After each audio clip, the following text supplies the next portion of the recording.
মুরগির মাংসটা ভালোভাবে ধুয়ে পরিষ্কার করে নেব। পরিষ্কার করা হয়ে গেলে টুকরো টুকরো করে কেটে নেব।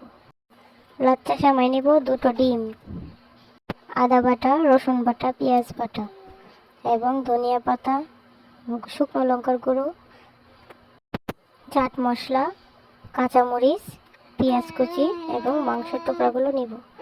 একটা বাটিতে, সেমাইয়ের বাটিতে সবগুলো উপকরণ একে একে দিয়ে দিব। তার মধ্যে আটা ও বেসন দিয়ে ভালোভাবে মেখে নেব।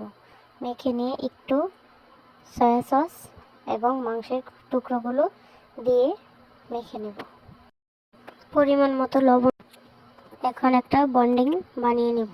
গোল গোল করে সবগুলো বানিয়ে নিয়ে গরম তেলের মধ্যে একে একে সবগুলো দিয়ে দেব। পাকোড়াগুলো 10 মিনিট ঢেকে রাখবো। ঢেকে রাখার পর ঢাকনাটা উঠিয়ে উল্টে দিব।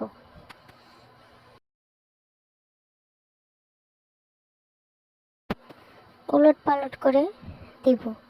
দেওয়ার পর লাল লাল করে ভেজে নামিয়ে নেব।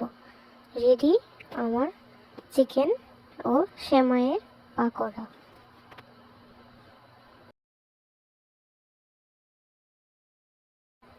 একে একে সবগুলো নামিয়ে নেব।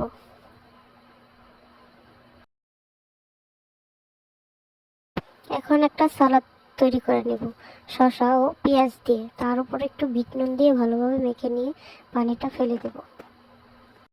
ধন্যবাদ সবাইকে। সবাই ভালো থাকবেন। আমার চ্যানেলটা সাবস্ক্রাইব করে দিবেন ও লাইক ও শেয়ার করে দিবেন।